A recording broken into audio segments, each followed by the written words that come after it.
Stay ahead of the game with the MOJO. We got picks, hot takes, all the info. Mo dropping stats, crunching numbers, that's the vibe. Joe say what he see and feel gon' decide. If you ain't tuning in, throw a flag on the play. It's going down over here the MOJO way. Super Bowl week. Super Bowl week, baby. Jack to the tits. I know, you're back. You're back in the big game. Back in the big game. It's only been 8 years? 7 years? 2018, but it was, the game was played in 2019, right? Yeah. One of those things. Yeah. When Washington did their rebrand, do you remember that? We were talking about that a couple years back, on the February 2nd, when we just hit the anniversary of the rebrand, and they used the calendar years of the Super Bowls. Yes. And you had it. You bought it, right? Yeah.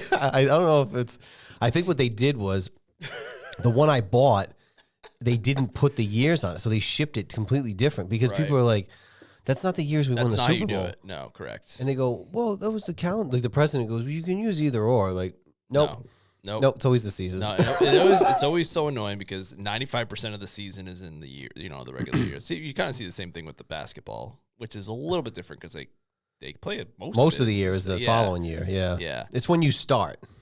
Right. The year you start. So this Super Bowl here that I'm wearing against the last time we played the Seahawks, this is 2014.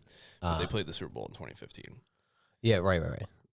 I'm wearing this hat in solidarity with, Patriots versus Seahawks. That's from too, right? This is probably my favorite piece of Patriots memorabilia. I'm pretty sure my mother bought this at Job Lot. You've worn this on the show before. It's ripping, but I don't care. So this is my okay. My favorite thing about this sweatshirt world is champions. It's not NFL apparel. There's no NFL logo. Not at all. There's not even a Patriots logo. No, that is correct. But you'll see the NFLPA down here in the corner. So the NFL players got money off of this somehow. Yeah. But you'll see it's not Super Bowl champions, it's world champions. Well, because it looks from afar, because of the color, it looks like a Yankees thing. It looks like, yeah. Or the Titans, maybe. And it's the worst picture ever of Tom Brady. Eating I don't even, it just looks terrible. But the numbers, no Patriots logos, Revis is there. That's how you know it's the Seahawks Super Bowl. Yeah. And it's just so, it looks, honestly, when I see it, it reminds me of the Yankees outside of the players, but it's just because world champions, it looks like a Yankees hoodie. It's my favorite piece of New England Patriots apparel. I mean, it's still in pretty good shape. The hat's in. I never wear this hat. It's in immaculate. Yeah, I never wear this hat ever. I may have worn it for the show one time. I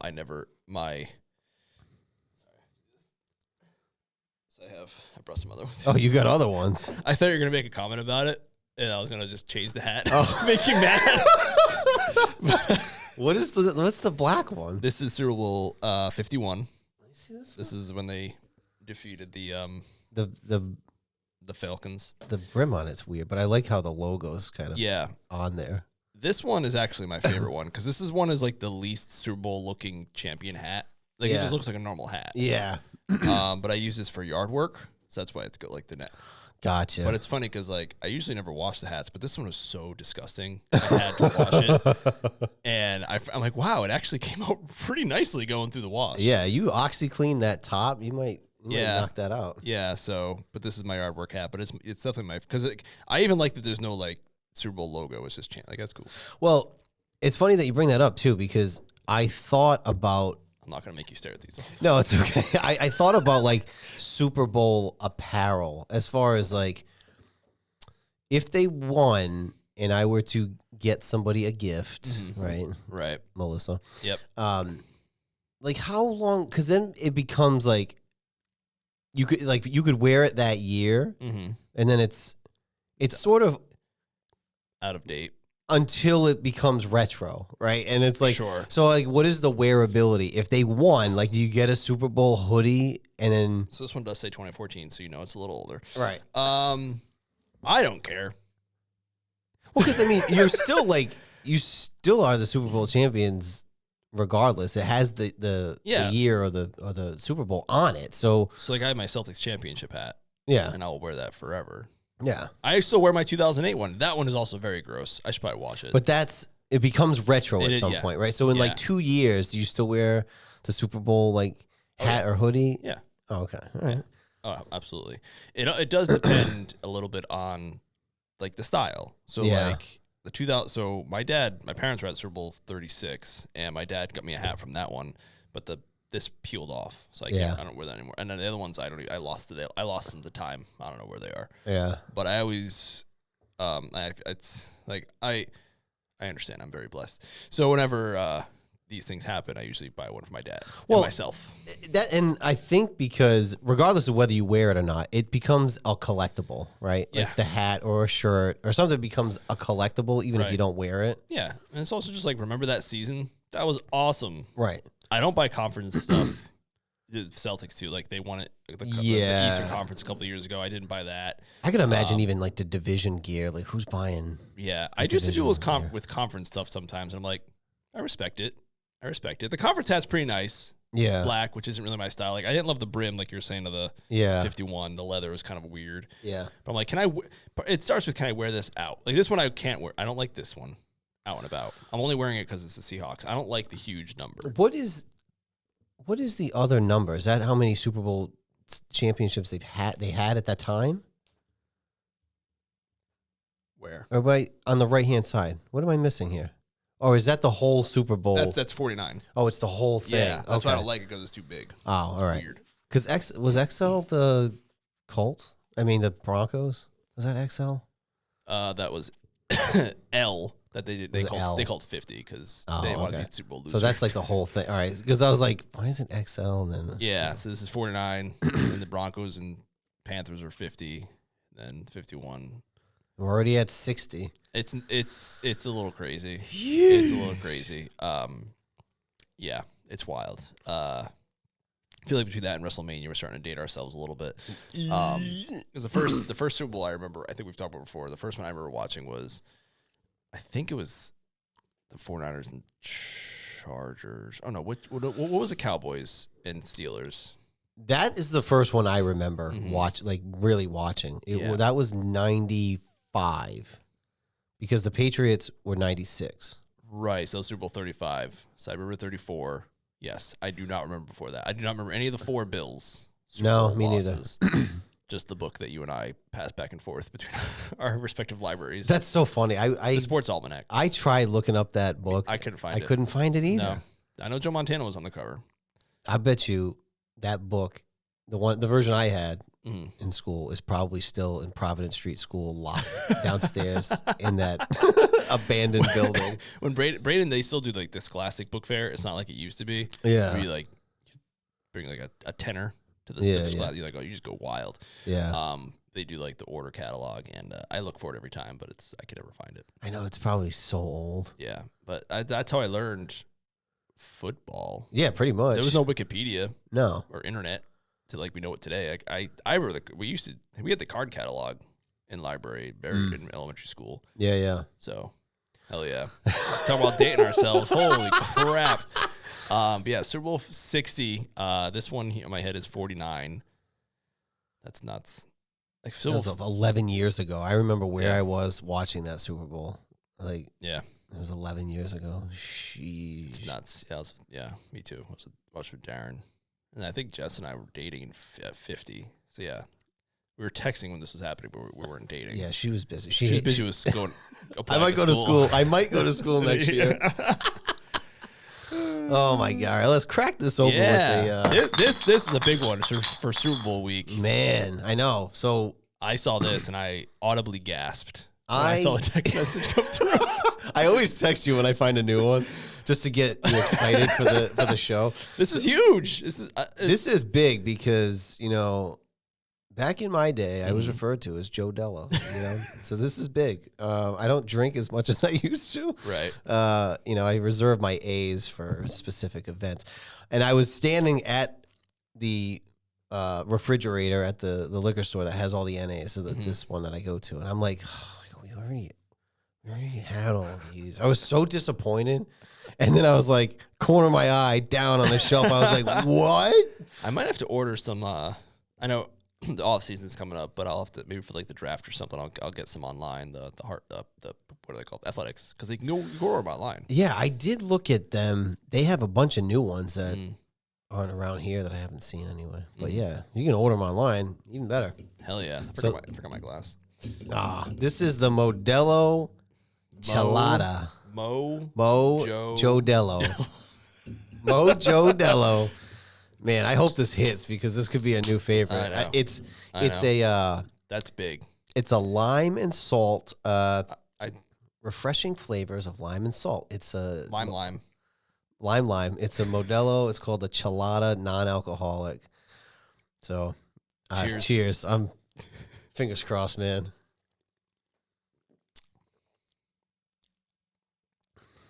Interessante.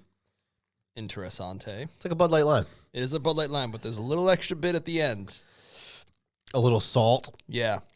Yeah. I think with even like the Bud Light limes and stuff, they're good for like 2. Yeah. And then that's kind of it. Yep. I did the same with all like I can never like I never enjoyed the Trulies or the seltzers because they're so sweet. Yeah. So I could have like half of one, or when Nat Gansett did like the coffee one, and the stout. one. I can't do stouts. I can't do any of those coffee lemonade ones they did. No, I just couldn't do it. The Alley's donut one they did. Yeah, too rich for my blood. Yeah, nah, I can't. It's like those like porters and stouts and shit. Yeah, nah, that ain't for me. Yeah, but pretty good. If you're gonna drink like 1 or 2, I couldn't go crazy on this. I'd probably have canker sores on my tongue after fucking 2. But yeah, I mean, Modelo joining the non-alcoholic game. Brewed in Mexico. It's official. Yeah. I mean, we said it a few years ago. It's like getting even deeper now. Like Modelo was one of the only ones that didn't have a non-alcoholic. I have to wonder, is it is it easy to do? It's like, oh, use this drum over here and make them over here, brew them over here. I guess. I mean, the non-alcoholic game has come a long fucking way. It really has. So, and people are drinking less. They are. We saw it. There's like some Did you stat. send it to me, or did I send it to you? I think you sent it to me, but there's some stat about liquor sales in general being down, and then they obviously have non-alcoholic wine, which is like juice. Yeah, just juice. Yeah, and then they have the non-alcoholic spirits. Yeah, I did try a non-alcoholic rum. Not great. The beers, though, I mean, yeah. Sometimes we just don't like the flavor, but even like the Biro ones, not to shit on Biro, but like it's a beer. You can tell it's a beer. And I won't lie, I enjoyed mixing that in with the regular A's. Yeah. So you don't drink as many A's. Right, exactly. Like I don't want to get too wild. Right. Yeah. So it actually hits the spot. It does. It scratches that itch. I mean, we were gonna play pitch last weekend, and we didn't. We ended up watching the fights anyway. But pretty much everybody was like just gonna bring NAs. Right. It's funny, like, but it is funny if you think about it, because like all of us are like the target demographic for the beers. You know? Right. A bunch of young hot studs getting together. Of course, that's a whole other story about pitch. I'm mad about. Fucking pissed. But we'll get to that in a second because we got time. We got time because there's only one game to talk about, which we already talked about. That's right. What was I saying? Oh yeah, and like everyone's diving in. Like Alex is diving in. Yeah. Pete, Cheese, we're all in. I know. Mike ended up bringing, because Mike and Pete came over to just watch the fights. I canceled pitch. Yep. And he brought a 12-pack of the Athletics. Nice. It's like, that's kind of what everybody's getting down on. Unless it's a crawl, or if it's something like a bigger event, or like we go to Block Island, we drink regular beers. But for the most part, it's like everybody's just down to just drinking NA. Just it's especially because like you don't want to get the headache. Yeah. Sometimes I like, sometimes like especially the Phantom Farms, I enjoy those with like a little extra kick to it. But like, I'm not going out and looking for that, Right. Whatever. But yeah, just something to kick back, because like I drink water, I drink coffee. Yep. I sometimes drink a Coca-Cola. Rarely. I tried doing the Coke Zero, and it was okay because I was. You drink regular Coke? Very rarely, but I will do it from time to time. and I tried the Coke Zero because I was trying to do the dry January. Yeah. And so I was like, oh, I'll try. It was on sale, so Jess gets her Diet Coke, so I'll do the Coke Zero, and it was okay. It was fine. But the NAs are probably where it's at. NAs, or if you like the polar seltzers, I like a good lemon seltzer. Polar. I had to stop drinking those. I was drinking those crazy. I had to stop drinking those. Yeah, but yeah, I'm all for it. And I didn't. This one, I don't know, probably too salty for me. Yeah, I'm not. But I'm not huge on that aspect. But for like one or two, sure. Yeah, I would have just preferred them doing Modelo but NA, kind of like the other Mexican one. Oh, the Corona one. Yeah, yeah. Maybe they will. Yeah, maybe they will. Keep an eye out for it. I haven't gone into the liquor store in a while. But I gotta pop back in. Yeah, fuck it. Well, Modelo, yeah. joining the NA party. Cheers to us. Are you? How are you? I'm all right. So last week, as we talked about, I wasn't supposed to be here. Alex was nice enough to tag in. But then we had the storm of the century. Yeah. And my flight was Sunday at 4. Mm-hmm. I was like, oh, I'll move it up. First thing in the morning to 9 a.m., direct to Rochester. I was like, this will be good. I'll get off before the snow goes. But I was like, I'm probably not going to be able to do pitch because it's going to be early morning, whatever, 5, 6 a.m. 9 p.m. rolls around.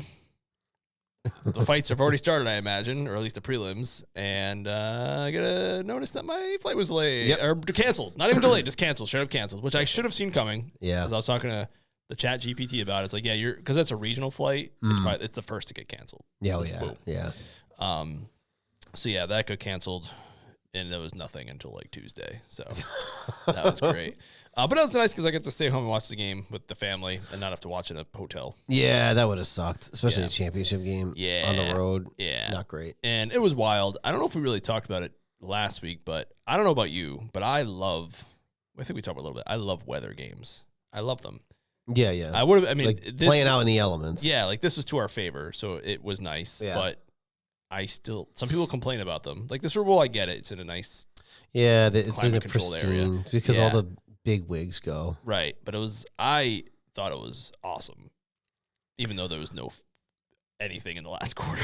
Yeah, but because I don't think we see that as much as we used to. Mm-hmm. So it is kind of nice to see because, yeah, both offenses sucked when the snow came out, but it was also like maybe somebody makes a play. Yeah, maybe somebody fumbles, they pick it up and they run it back. Like you're still kind of at the edge of your seat, even in bad weather. A lot of 3 and outs and run the ball and shit, but you don't know what could happen. Yeah, I think football too. And I was developing this take. I don't even know if at some point today or yesterday. I feel like football has, whereas the phones have hurt other sports. Now they have the gambling, so that's a whole different story. I feel like football is the perfect, like especially like baseball. You just kind of sit there, you look at your phone, you're not even paying attention to baseball anymore. Yeah. Like football is perfect because the play, and this is it's kind of bad because this is just how society is now. But like the play's over, you just look at your phone, plays back. Yeah. Look at your phone, plays back. Yeah, because it's only like what is it? There's like someone did a study. It's like 5 minutes of actual game time, and the rest of it's just blah. But if you get into like the strategy of the game and the formations, it's not just and then like challenges and reviews and stuff. Like you are watching a lot of that too. The back and forth. That's why I like going to the movies. If I go to the movies, I don't look at my phone. I saw an article that Alamo Drafthouse got in trouble, or people are mad at them because they like got rid of their phone policy of like no phones. What is that? What do you mean? Like I think people look at their phones during the movie. Oh, that drives me nuts. Do people still do you really do that? Like, what do you go to the movies for? Why do people talk in the movies? In 2026, you still have to deal with people talking in the movies and playing on their phones during a movie, checking their phone. That's crazy. What are we doing? Yep. What are we doing? It's crazy. Have you noticed a decline in the movie-going audience since they've come back? Well, it's been years now, but since COVID? Yeah. Yeah, I mean, some of the big movies will get good turnouts. I think too, and I would love to ask this question to somebody who's doing like some sort of movie production. It seems like it's like and I don't know how they work the deals with the streaming services, but it seems like the box office only tells part of the story. It's almost like a long-term investment. Like, all right, we'll go to the theaters to give everybody a theatrical run. because it's out now and whatnot. And to be nominated too, you have to put it in a theater. Yeah, there's a whole thing with like Netflix about that. Yeah, now, right? Yeah, like Martin Scorsese had to put The Irishman out for like a day or two just to be nominated, even though it was a Netflix movie. So there is that too. So I don't think they count on the box office as much. So if you go to like Wikipedia, a lot of times I look at budgets at box office and see what it does. I used to love that stuff. Box Office Mojo. Yeah, but it's I think now, because you see some movies that sucked or had horrible box office, and then they go to streaming services like #1 in streaming. So it's like maybe people are more cuspy about. Oh, I don't really want to go to the theater, but if it's there, I'll watch it. Yep, like that show that's on the Netflix. That there was the first season was on Lifetime, but was it really? Yeah, but no one watched it or cared about it. It wasn't until it hit Netflix, and then people were like, "Oh my god, this is." I thought that was a Netflix exclusive. That was the best season. I didn't even watch the final season because it got so ridiculous. I wonder if Jess watched. She watched the whole show. I don't know if she watched the last season. She must have 4, I think. It came out last year. I think I couldn't. She probably watched it. It just got so ridiculous. I couldn't keep doing it. Yeah, I enjoy the whole everything. I enjoy the their shows. Their documentaries are good. We're watching a show right now that's on Netflix. It's okay. Their movies aren't great, I'll be honest. What show are you watching right now? The Beast in Me. And we just watched His and Hers. His and Hers. I did start that one with Bernthal. Yeah. It's pretty good. Yeah, it's like 6 episodes. That was it? Yep. Yeah, this is a miniseries. All right. So I'm close to the end then, I guess. Oh, yeah. It's not a whole, like, and then it's over. Like, that's it. I think it's based on a book. Well, I don't think I know that. It is based on a book. Okay. Yeah. I don't know why I said I think. Because, like, I looked it up myself. I went to the movies twice last weekend. Wow. Yeah. I saw Send Help, Rachel McAdams. Oh, Sam Ramney. Yeah. Wasn't for me. The way the movie ended in the last 15 minutes is how I thought the whole movie was going to go, and it didn't. At some point, I was like, wow, this is not what I expected. Is this going to be a love story? And then at the end, it turned into the movie I thought it was going to be. He's like an OG horror guy. Yeah. Evil Dead and stuff. Wait, was that him? Evil Dead? Maybe. I know he did Spider-Man, but that was like after his horror movie stuff. It was weird. What was the other one I saw? I saw Shelter, which was a Jason Statham movie, which is actually pretty good. Okay. I would check it out if you're looking for something to watch. I will be at the movie theater Never. On April 1st when Super Mario Galaxy comes out. With the kids. Oh, yeah. I mean, I enjoy it because it's Mario. I enjoy Mario. Yeah. As we've talked, Braden's in his Mario era. Oh, my God. Did you like the first one? Yeah. I saw some of it. I kids watched it, but yeah, Braden, that's what started the whole obsession. I don't even know how we came across it. It was on the Peacocks or whatever, and he's like, "Oh, can I watch this?" I'm like, "Yeah, it's Mario, whatever." Yeah. And he was like fascinated. I was like, "Oh, you know, there's games and stuff," and took off. Just from took there. off. There's games and like there's toys, which I don't really remember the toys being out like when we were kids, but he's obsessed. But it's good because like we play his treat is Friday night Mario, so we'll play a Mario game. Yeah. Right now we're playing Mario Galaxy 2. Yep. But he reads his book. He plays with his toys. He doesn't like play it every day or anything like that. So it's like a nice little fun end of week thing. Nice. Yeah, and the characters, and it's funny because like he liked Fireman Sam. Like he liked Paw Patrol for a bit. Everyone loves Paw Patrol. He liked Fireman Sam, but no one knows who fucking Fireman Sam is. It's some UK cartoon show, but a fireman who's great. But like Braden, he was kind of shy last year before he started preschool, and like when he talked to someone about Fireman Sam, they're like, they don't know what fire. They couldn't You talk to someone about Mario, every fucking person knows. Oh it. yeah, everyone can have a conversation about Mario. Right. My aunt, who's a nun, knows Mario and Luigi. So it's just like it's nice. He can converse. Yeah, it's a little more universal than Fireman. Fireman Sam, Sam. Even like Laura, who's a preschool teacher, she's like, I don't know what that is. And like, there's some weird ones. Ava's watching one. She likes Miss Rachel, and then there's some other one. But the lady's real. It's like. It looks like real cheap production on YouTube, and the lady's creepy. She has like a lingering stare. You got to be a certain kind of human. Like I think those people like make their characters and like the what's the other guy? Blippy. Yeah, that guy. Like, come on, man. We're not a Blippy household. I guess there's different Blippies too. It's like a new, It's kind of like, well, Steve just left, like Blue's Clues Steve. Yeah. A new guy came in. It wasn't like another Steve. It was Steve and then Joe, and then there was another one, right? Yeah, Isn't there a new There's one? a new guy. A new guy. It might be like I have no idea. Steve, Joe, and then another guy. man. Just guy. I don't know. But there is a new guy. Yeah. Yeah. We did try. It's funny because the people there's a movement out there. People have their kids watch older cartoons because they're slower. Like the newer ones are just yeah. So yeah. we did try showing Braden Bear in the Big Blue House. He was not into it. There's something to be said too, I guess. I saw this recently about the shows being a little bit slower, but also because of the quality.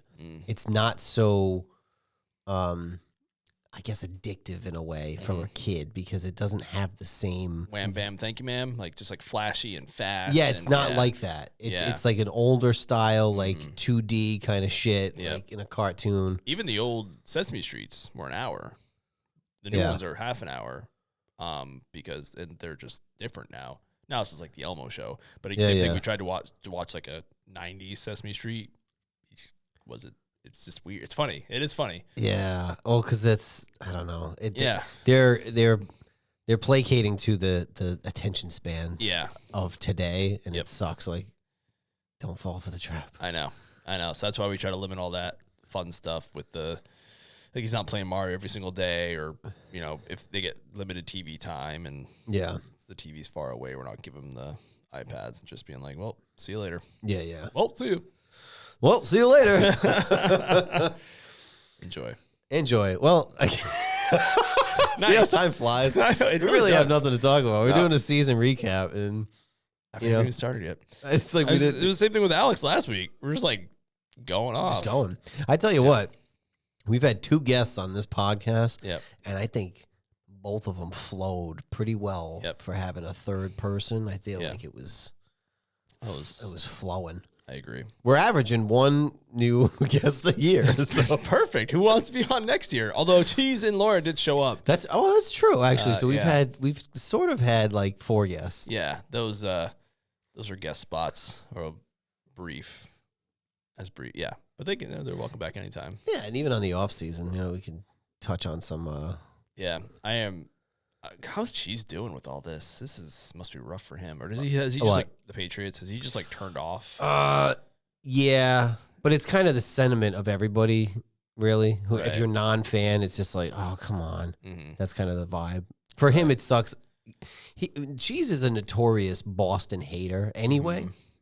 So, like, he's a Yankees fan. You are too. He's a Yankees fan. He hates the Red Sox, right? Right. He's a Jets fan. He hates the Patriots. I don't even hate the Red Sox anymore, though. It's just like, I just don't. Yeah, I guess he doesn't. No, he's still pretty much into baseball. For me, it's more just, obviously, I want to see friends and family happy if they win, like, whatever. But I'm assuming for you, too, like, even with the Patriots stuff, like, it's more the fans for you. Yeah, because 100%, because when I watch the game, even during their run, it's like, yeah, Brady kind of got annoying on some things, but it was like, there's players I like, right? And actually, our new OC is Christian Gonzalez's brother-in-law. I just learned that today. Really? Yeah. Wow. Weird connection, I guess. This league is so incestuous. Because one of the local reporters from D.C. was at the Super Bowl doing media, and I was watching a video on it, and they're like, oh, she asked about David Blau. She asked Gonzalez about that because that's his brother-in-law. I was like, oh, shit. See? Yeah. You learn something new every day. That's funny. But, yeah, I mean, there's players I like, and when I watch the games or hear interviews and stuff, like, it's not really, even back then, it really wasn't the team. It's just the fans and being around it. And, like, some of it's just, like, the cockiness. Not everybody, but it does happen. There's a lot of cockiness that happens. So, it's like, it's just in your face. And I could imagine even in the smaller run in Kansas City, right? If you weren't a Chiefs fan with all that you probably were like, oh, fucking gag me. I think part of it too with Kansas City is like it's Missouri.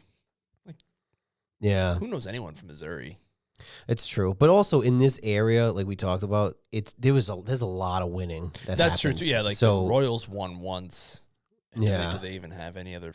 Didn't have a basketball team. They don't have a hockey team. So the Royals in our lifetime have always been bad, except for that 2-year run. Yeah, right. Yeah, and I think this region, and I'll lump New York in with this region, right? The Northeast, not New England necessarily, but they say from outside this region, people aren't. We're a little bit harsher up here. So I mean, it's been like 10 degrees for like a month now. Yeah. And they land in Santa Clara, and they must be like, oh yeah, this must be so freaking nice. So like a part of the reason like Drake's shoulder's been bothering him, that's been in the news, and my guess is part of it is the weather, because you get a little achy. Yeah, cold. you sure do, and I'm sure that sunshine definitely helped. But we've talked about it too. Where LA, it's like there's probably with the weather, there's more things to do out there. But yeah, here right. It's like you get football season, and then it's 10 degrees for a month and a half, and you are investing yourself in football. Pretty much. Yeah. Pretty much. Yeah. And then, if you look at if you extend out to New York, which is a big area, but for the Northeast, there's a lot of winning there too. Yeah. Like the Yankees, you throw the Giants in there for their couple Super Bowls. Like there's just a lot of winning out this way. Yeah. So it probably already has a negative connotation to it. And they had a lot of success in the pre-internet age too, where New York was like the center of all media. Yeah. So like before social media, that was as social media as it got. So like they always talked about like the New York media. Yeah. And now it's like media is everywhere. So it's not, in my opinion, it's not as big a thing anymore. Like, oh, you're on the back page of the New York Post. Like, who gives a shit? You're on every fucking Facebook page in the universe. Like, whatever. Right. It's all the same thing now. And also, New York has kind of fallen on some hard times because they have 10 like how many teams? Every sport has like 5 teams. Yeah. And they have not won since the Giants. Yeah, that sounds right. Unless I you're mean, counting. the fucking Knicks has been. Right. That was their most successful season since Yeah, then they 99. fired the coach. Since 99. Although, Right. I mean, I give them that. They are still up there. They're still doing well this season, but like, you made it to on a fucking lucky season too. I really felt like it was coaching at the end. And It was definitely, I mean, we had 3 20-point leads on them in that series, and we blew them all. Like, it was just, we did the same thing against the year. The title for us was the breakthrough year because the year before that, we did the same thing. We gave up. We lost to a freaking 8 seed, when we shouldn't have. And then we were the young team the year before that against Golden State. And that was just us. We were the better team. Yeah, I say we just that. did not play that way. But they beat us. So, I mean, So sometimes it just happens. Yeah, it just does. Unfortunately. They wanted it more, or they just felt it more. But you don't get 3 20-point leads and lose them all. But yeah, we were the better team talent, but we were the weaker team mentally. Well, what's funny too is like switching gears to even like you look at Milwaukee, where they were 30 and 18. Was it 30 and 18 or 32 and 18 or something? It was when they fired. It was over 10. It was 10 games over at least. And then they fired. I forget his name now. They fired the coach, and they get Doc, and they just. Yep. And this year. And they're going to lose Giannis, right? Whether they trade him or not this season, right? I don't know where the deadline's at, but yeah, Doc. They're planning on. They just said there was a trade made by the Timberwolves to clear space. Oh God, they're going to try. Okay, because he wants to play with Ant. So that's like the thing. Gotcha. Okay. So whether it's now or sometime in the future, it's like you're going to lose Giannis too, and like your window is gone now. Yeah. I mean, they did win one. At least they got the one out of them. Especially, well, the NBA is crazy because with that, with that second apron, that thing, the repeats are just not going to happen. Like even Oklahoma City, they might squeak that second one out because they're young. But you can't keep doing it. They're going to do the same thing we did. It's immediately unload. But look at us now. We're doing just fine without. Oh, they made a trade today too. Yeah. Simmons for the center from the Bulls. There was something else I was going to say with that too. About Doc. Oh yeah, I love Doc in 2008. I loved him. Yeah, but thinking back on that season and his career ever since, there's never been a bigger fraud. Well, I think it was right place, right time, and we had a lot of dudes on that team. Like. We had a great bench, which is something that we lacked later. Yep. I mean, we had a great bench. You had KG, Pierce, and Ray that were still maybe just past prime, but still like right there. Yep. And it kind of worked. I mean, and he didn't do great in Orlando, if you look at his overall record. And then beyond that, he went straight to L.A., right? Yeah. from us. And then we got better faster than they did. But then he went to the Sixers too, right? He went to the Sixers and then Milwaukee? Or is it somewhere else too? I want to say the Sixers, but there might have been someone else in there. Because I remember the Clippers, they lost the 3-1 lead. Because even that 2008 team, they lost. That 2008 championship team had the most playoff losses because they went to Game 7, 6, and 6. Yeah. So I can't believe they went to in the Game 7, the 7-game series against the Hawks was hilarious because they blew them out every win, and then lost like 3 at every loss. It was insane. And then Game 7 won by like 40. And then how many? I mean, you talk about the LA one, but how many series did we have where we blew 3-2 leads? We leading up to that first. That was the hardest. That's hard. That's hard. The Celtics had never lost a 3-2 series lead, and then under Doc, we lost 3 of them. One of them being the finals. That was the worst. Eastern Conference Finals against the Magic, Mm-hmm. and then Eastern Conference Finals against the Heat. The Heat one was rough too. That The was Lakers championship loss, and then the Heat. I think those two stung. Yeah, because you knew that was the end of the road. Yeah. End of the road. Yeah. Not great. I don't even know how we got here. Oh, we were talking about fans. New England fans. But the trade, well, I was thinking the trade for something about the trade for the Pearson trade led to Brown and Tatum, and like I know. It's like 2008 is still ongoing. It's crazy. Yeah. It's crazy. No, it's true. That was the gift that kept on giving. Fans can't live with them. Yeah, I mean, listen, it's gonna be difficult for some people around here if New England wins. But that's the name of the game. Yeah, I always think fans are annoying, but then I remember those like empty fan games for COVID, and I do not want that to happen again. No, you know what though? In retrospect, like when the Brady era ended, it was kind of that. Even when Kobe retired, it was one of those things where you're like, it's bittersweet in a way where you had a villain, right?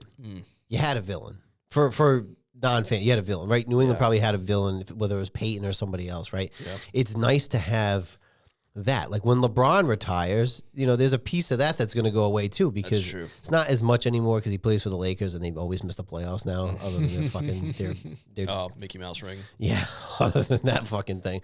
But like when you think back about when he was with the Cavs and the Heat and then the Cavs again, like those series that we had, like that there's a piece of you that's gonna be you're gonna miss that. Kobe, the same thing. We had those championship series against the Lakers. We won, they won.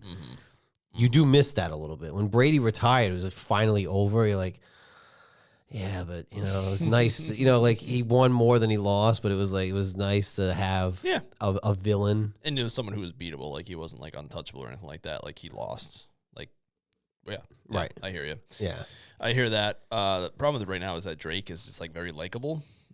He could turn into like a secret dick, but he seems like a nice kid, and his answers are always nice and sweet. It doesn't seem like he has that in him to be with his wife since like 7th grade.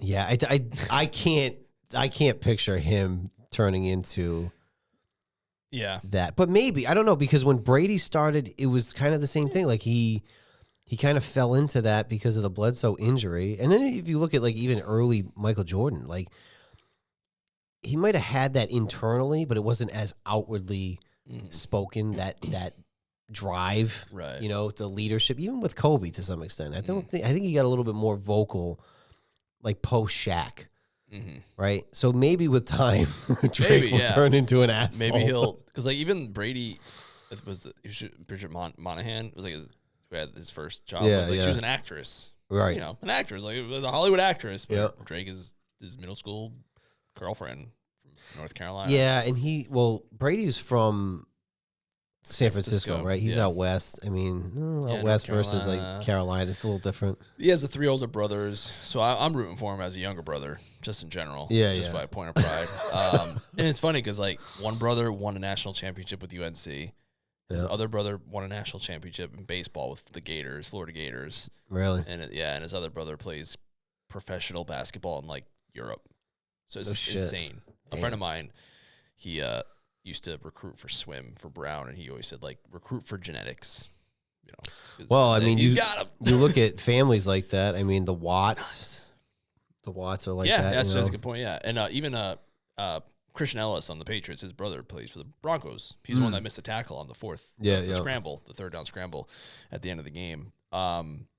Yeah, siblings, it's crazy. And there was a video of them playing golf, and his brother used his championship ring as like to put the marker down for the ball. So I was like, oh, so if he wins the Super Bowl ring, that thing's gonna trump that. And that now the Super Bowl rings are like this fucking big Dude, now, and nobody ever wears them. It's nuts. Yeah, the NFL Network, I was watching Media Day yesterday, or opening night, whatever they call it. And they had a Seahawks guy, and he showed off his ring. I was like, oh, it looks kind of like small. And that was 12 years ago, Super Bowl 48. Yeah, it's crazy. When you go through, usually Super Bowl week, ESPN will post something about all the rings up to that point. And it's like back in the day, they were just like a regular ring, like bigger than your wedding ring, but like, still fits on that bottom knuckle. Yep. 1 year, Sports Illustrated had all the Super Bowl rings up till whatever one it happened to be, and I had it on my wall for the longest time. Yeah. It was so cool. But you're right, they were like little Ross, what are they called? Like Ross Jewelers or something. Just like ding. Yeah, they were just like I tell you, I think Washington's second one with the feathers, beautiful. Beautiful. Nice. Apparently they also give conference championship rings. That's a thing. Oh, that's true. Yeah. I do have a my father didn't get a ring, which is kind of upsetting, but right. I agree. He was there for the second Super Bowl New England had, and instead they gave him like a watch, and I have it somewhere. Oh, that's nice. So it's like probably I don't know what it's fucking worth really, but I think only certain like a lot of people got the ring, and then other people got the watch. It was and was like the full on ring, or was it just like a? I think everybody got some sort of a ring. Like the guy who he worked on the grounds crew up there, the guy who was the head of grounds got a ring. Yeah. And then everybody else got like a watch, which is still kind of cool, but it's like, oh, it would have been nice to get like a ring. Yeah. You like flash that around and be like, oh hell yeah. I would the day I die. Like, holy shit. I know I have that watch somewhere, but I don't know what it's worth. But I have a lot of Patriots shit because they used to go to Bryant, and my father worked at Bryant, still works at Bryant. So I just naturally got shit signed and stuff. I had a lot of Patriots shit. Nice. Back in the day. And now you watch them. You have to. Unfortunately. At least now, they have the package so I can watch. That's true. But like all games. I imagine, so I feel this way about the Red Sox. Like, well, not like just, she's a fan, whatever. Like, it's a whole thing. It's a whole thing. You're a fan, sort of. Yeah. So like I want her to, if they win, like she's happy, she's enjoying it. So I imagine it's similar for you. Like, oh, she's happy that they're winning. That brings me joy.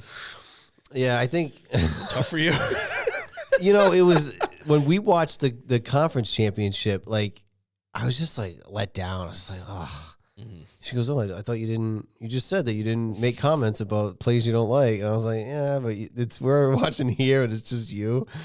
And then I think she was just kind of like, I was just being honest. I was like, I don't like them. I'm sorry. Like, I get it. It's your team. Like, I'm trying to change the mentality because if it was me, it'd be different. But it's also like I've never seen one, so I feel like people would naturally be happy for me. Of course, because it's been forever. But right.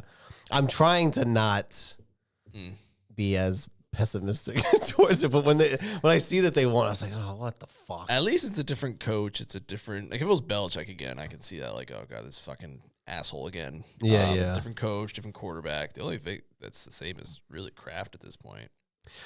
I do have faith that there's more parity in the league than there's ever been.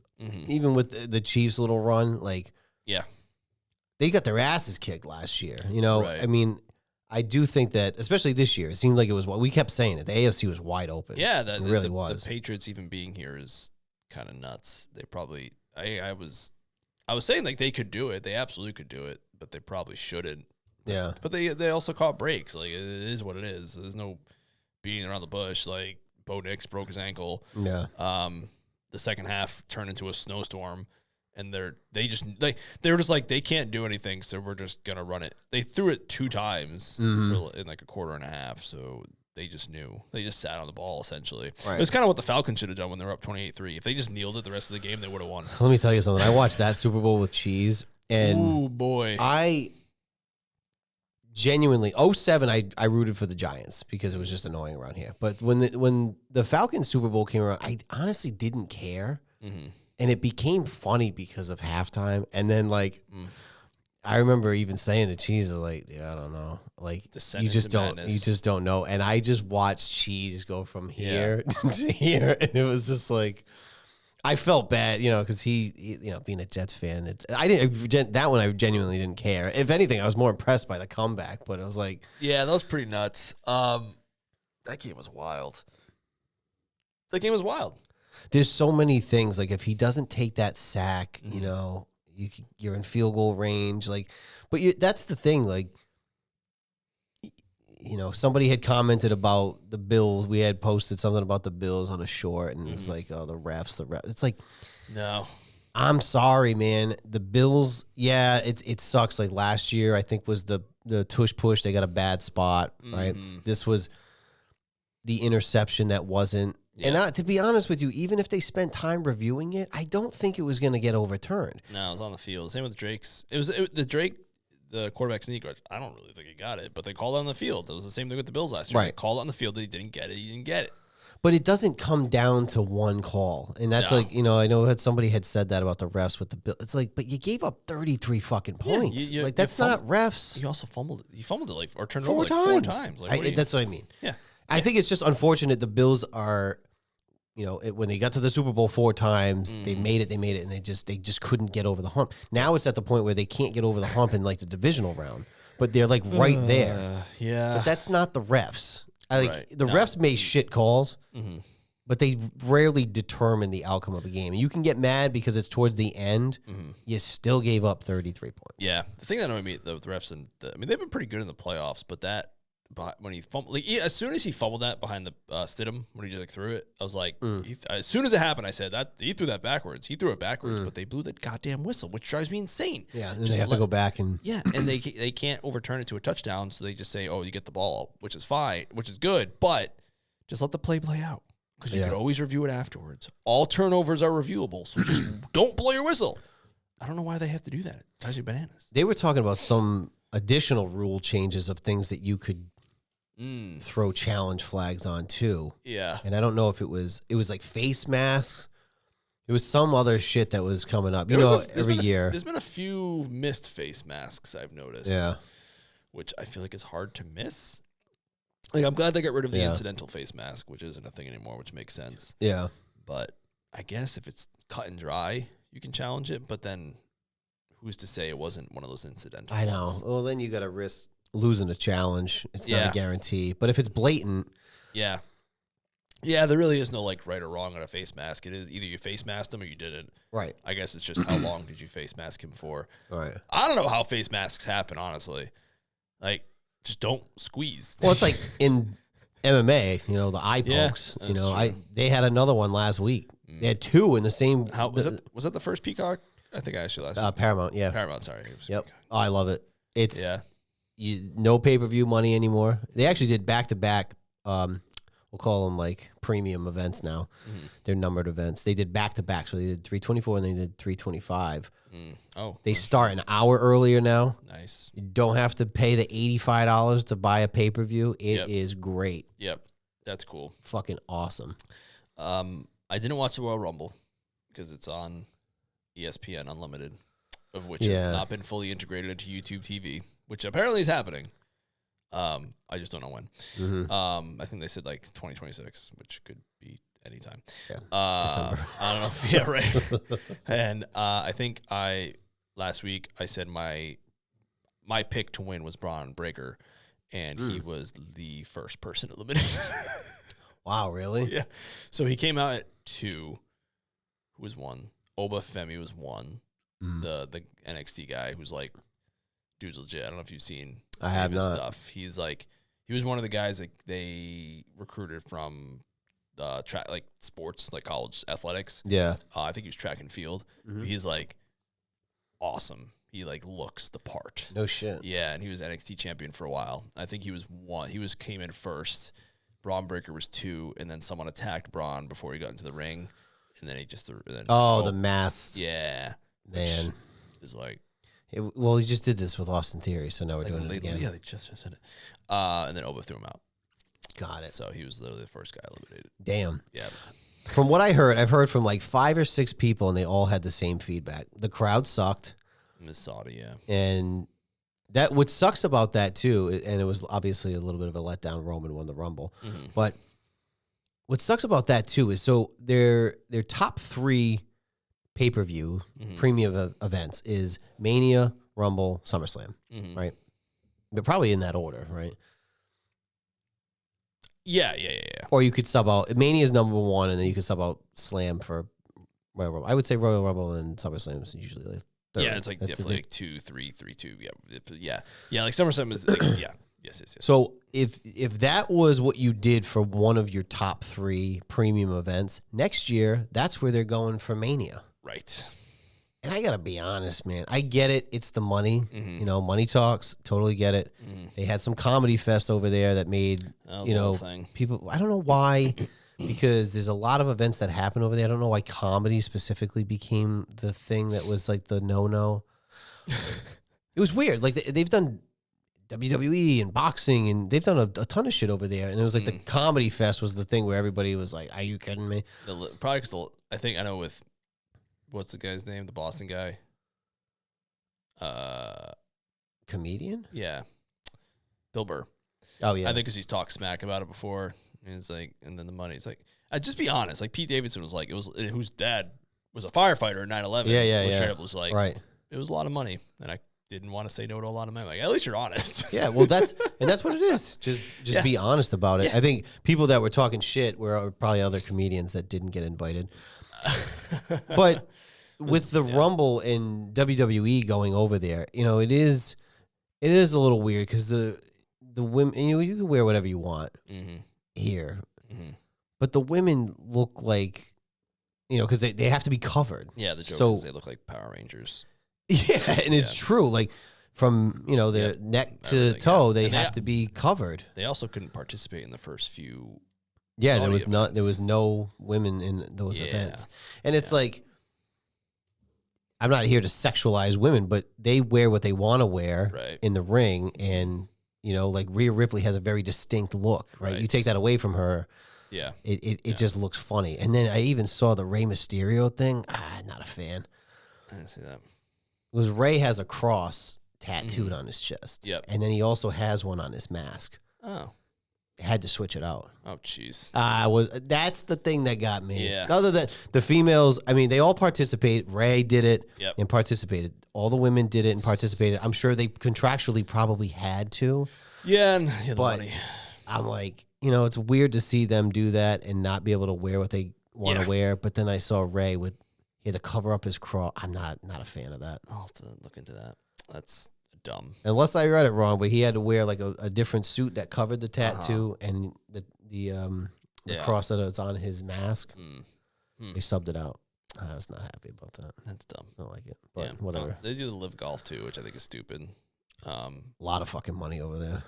Yeah, like it's yeah. But it's just not good. It's not good. Like the live golf, like the product. That just from a sport person, like it just looks amateurish. And like, I know they throw a lot of money at it, but it's like a shotgun star. It's 54 holes, although they're changing. That's why they live golf, but they're changing it to 72 holes.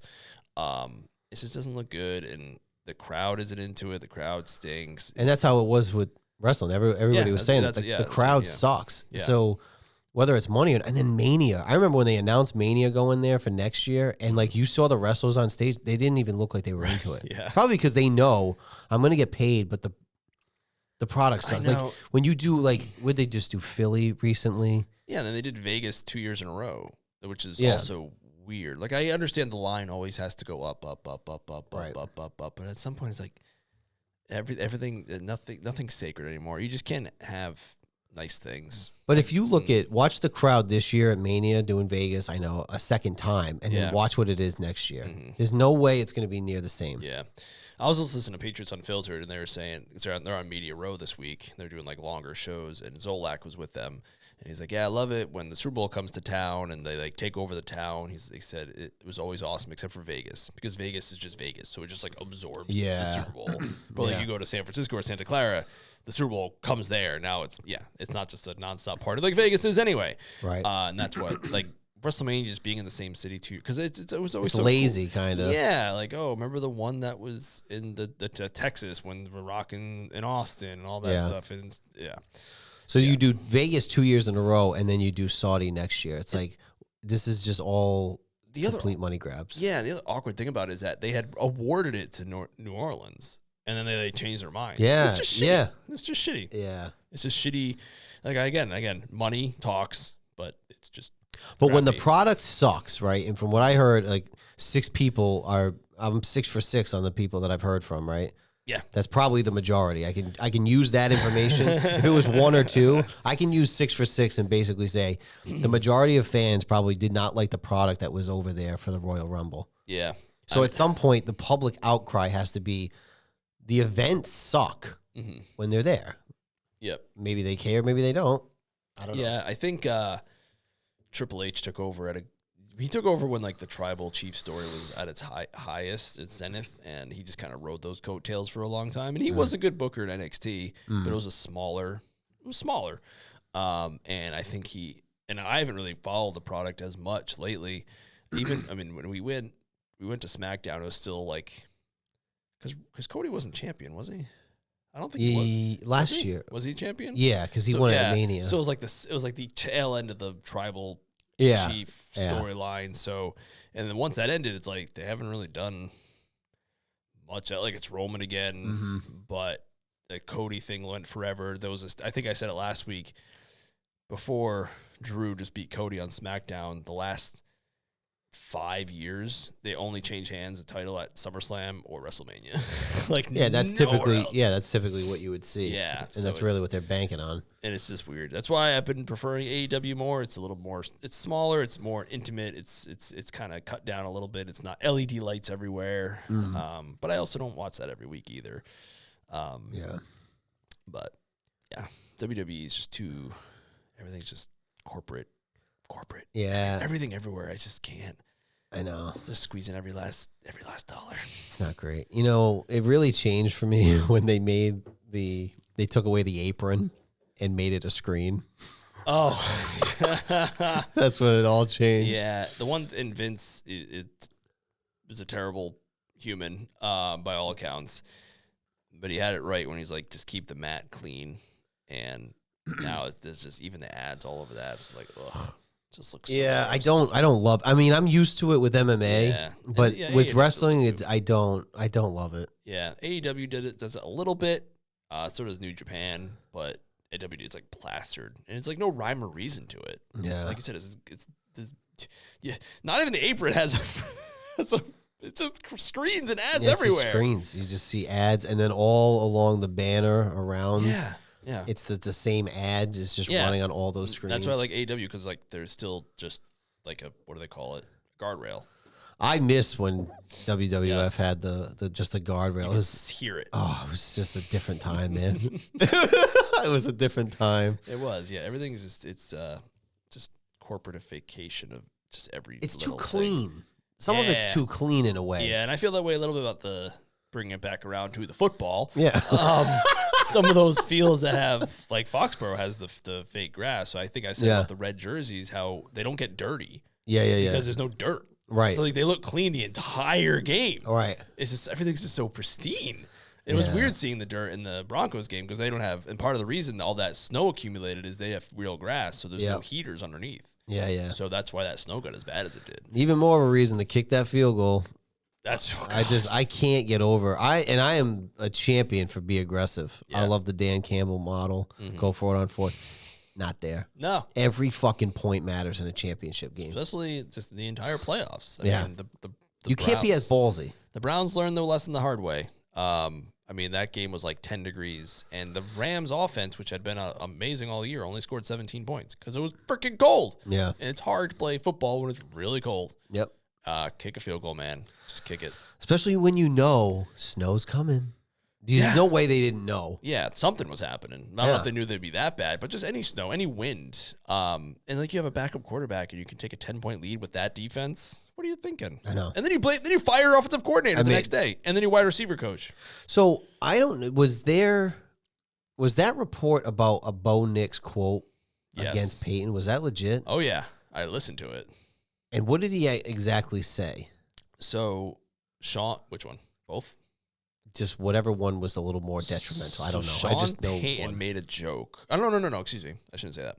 Well, he did at the end there, but he said that Bo's ankle was like I forget the word he used, some smart word about how it was more of like it was sooner or later it was going to happen. Yeah. It wasn't a matter of if, it was a matter of when. Yep. And he said he had a surgery in high school, a surgery in college, and now he's having his third one here. Yeah. And he jokingly said, if I had known about, I think he was joking, but Sean Payton's a little bit of a dick, so who knows? He said, if I had known that, I wouldn't have drafted you. And then he said it to him. Yeah, he said it to him like out in like the hallway or something after the game or somewhere. Yeah. I think I have that. After the game, he broke his ankle. I think so. Okay. But I could be wrong. Bad timing on a joke. You're right. And then Bo went on a radio show, and I'm guessing he has a weekly appearance like most of them do. And he said that Sean Payton shouldn't. He said it wasn't. Again, can't remember the word. What the hell? Inevitable? It was like a medical thing. Like it was like a pre-existing. Yeah, something like that. Yeah. Yeah. Like you have a degenerative thing in your ankle or something. Yeah. And he said he shouldn't be sharing that information about like his previous surgeries. He doesn't like know the whole truth or something like that. It was weird. Yeah. It was weird. I'd be weirded out if Drake said it again if that happened. Yeah. I'd be a little bit like, oh. Well, especially when you see what happened with him and Russ. Yeah, that's a good point. That was a weird relationship there. And he's sharing like medical stuff about his high school medical records. I guess it's a little weird. But you're also an athlete, so maybe people want to know about that stuff. I guess it's part of recruiting, but I mean, you're kind of putting it on a public forum. Yeah, it's weird, but you're also an athlete, so you kind of comes with the territory. You're in the public eye. People are going to know about your injuries. Right. But I didn't know yet. I didn't know he had an ankle history. I mean, it's not great. That's 3. If you have 3 surgeries on the same ankle before you're 25. Well, it's, look at, we always say that with hip injuries, young players with hip injuries or knee injuries, a lot of those come back around. Tua is never the same after his hip. A lot of athletes, I mean, this is 30, 40 years. Gosh, how many? Bo was a hip injury. That's what took him out. Yep. A-Rod. Yep. You're never the same after that. So, but ankle mobility is big for him. He's a big mover. That's why he probably would have toasted us in that game, especially with the crappy weather. But that's also what happens. He's a running quarterback. I mean, he's like, it's weird. He's like a running quarterback who runs a lot, but people don't really consider him a running quarterback. But when you run 5-10 times a game, Steve Austin used to call it the bump card. You only have so many. Yeah, exactly. You only have so many. And his just happened to break literally at the worst possible time. Yeah. Them's the breaks. Them's are the breaks. Unfortunately. And Drake's shoulders bothered him too, so it's a long season. He actually made a good point. So that Twitter doctor called out, but Jess, like I think I said last week, she saw him grimace after that tackle. Yeah. And she's like, oh, that was weird. And I didn't think anything of it. And then it all came out after the game. Yeah. And then they played it off. They put it off as like he's banged up like everyone is, but he mentioned he's been playing now for 21 weeks.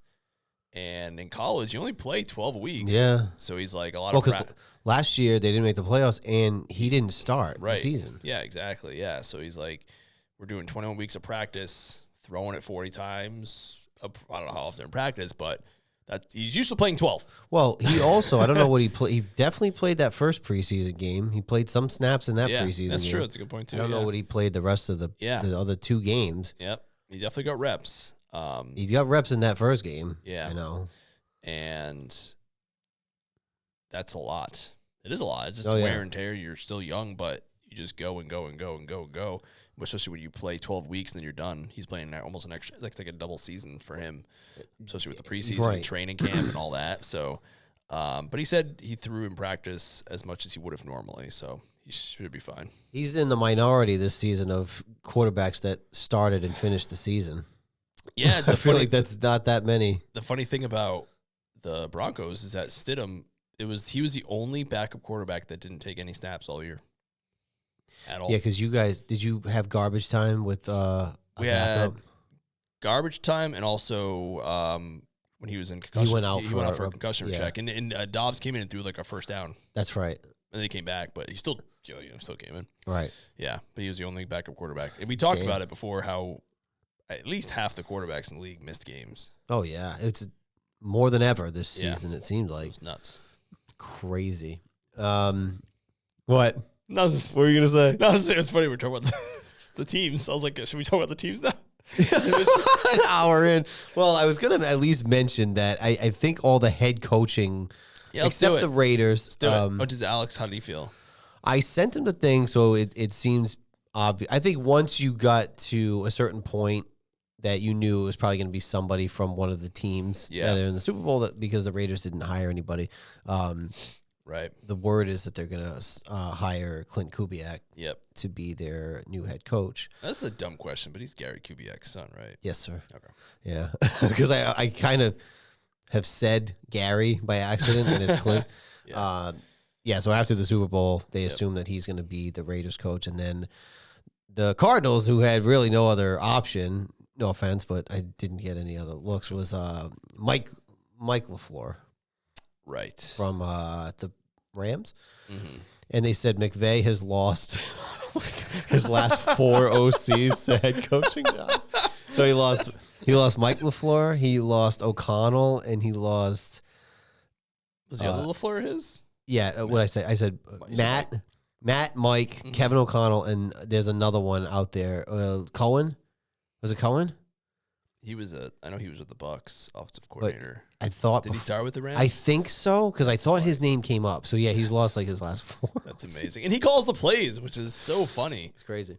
But, if you're a disciple of his, the best part of this year, I think, that it helped our offense is our pass game coordinator came from the Rams. So, then we had never had that position before. So, that McVay tree, I don't know where he comes... He must come from the Shanahan. He was under Shanahan. Yeah, because I know they're all with you guys. That's right. Yeah. Duh.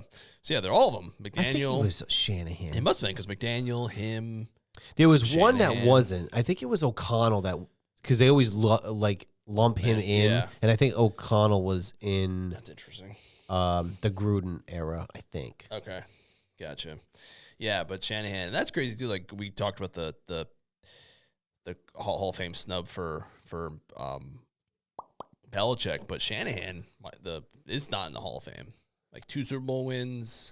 Like half of the head coaches are from him, and he might come from someone. But that tree is crazy. I mean, he took any hobo off the street, made him a 2,000-yard rusher. It's crazy. Yeah, that's wild. It's crazy. The Hall of Fame's a joke.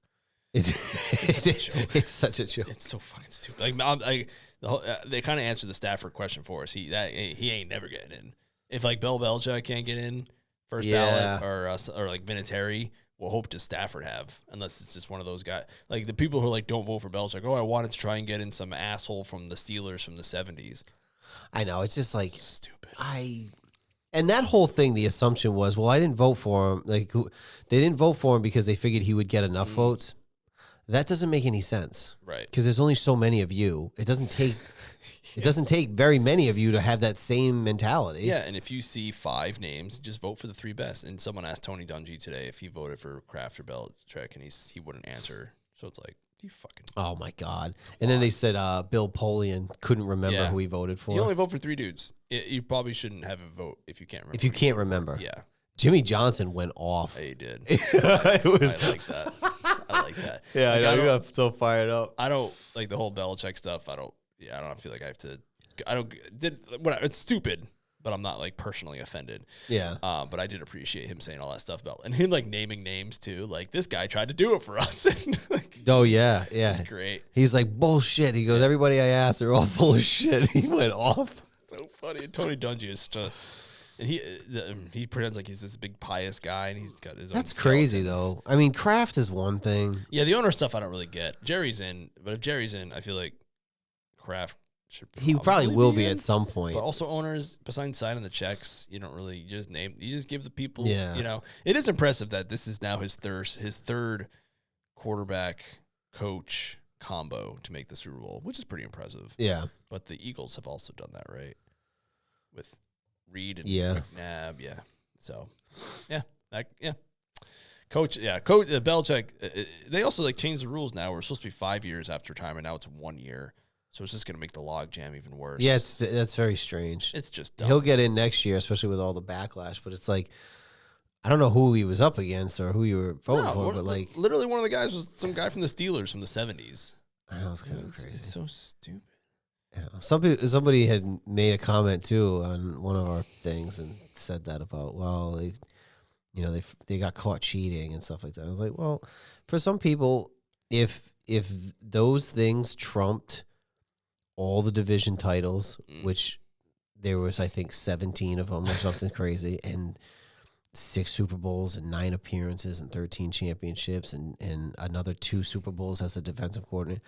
If that trumps, if those little scandals trump it, then I guess it trumps it. Like, it's just wherever that lies with you. To me, it's like,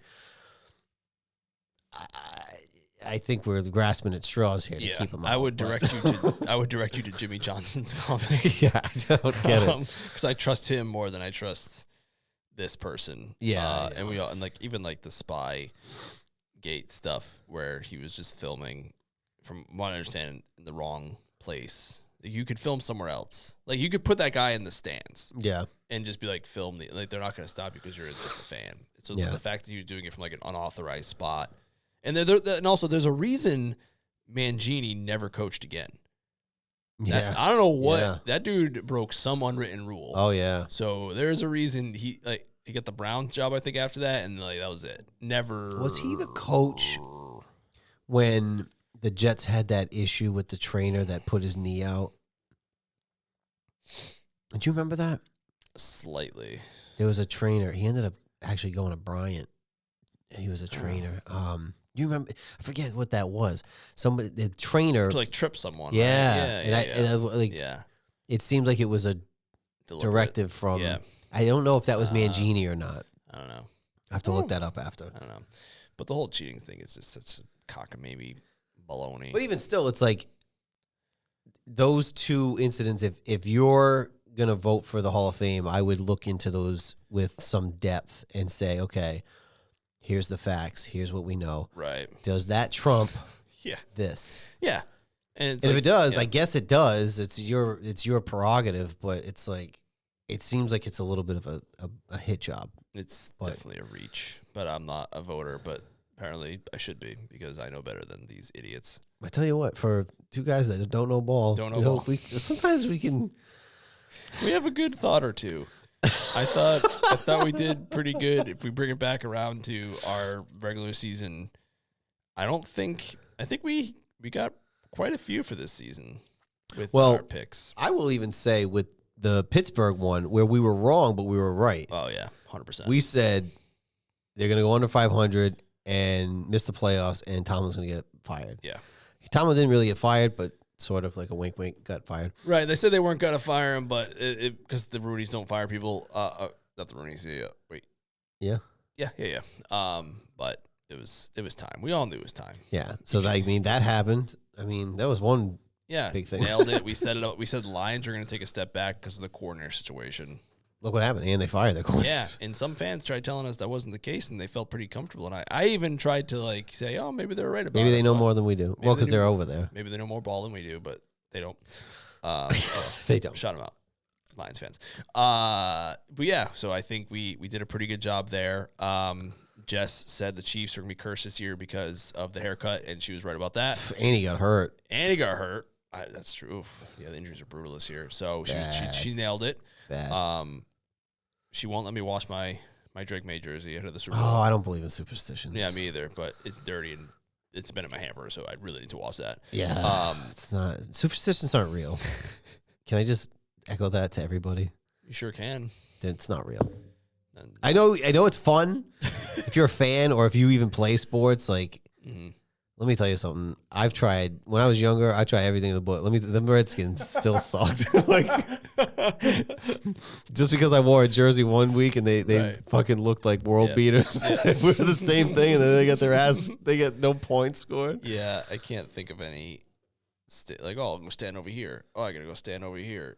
It's a Michael Scott thing. It's like it's little stitious, not superstitious. Yeah, no, I get it. Yeah. I get it. But it's gonna be smelly, and I don't want to wear a smelly jersey.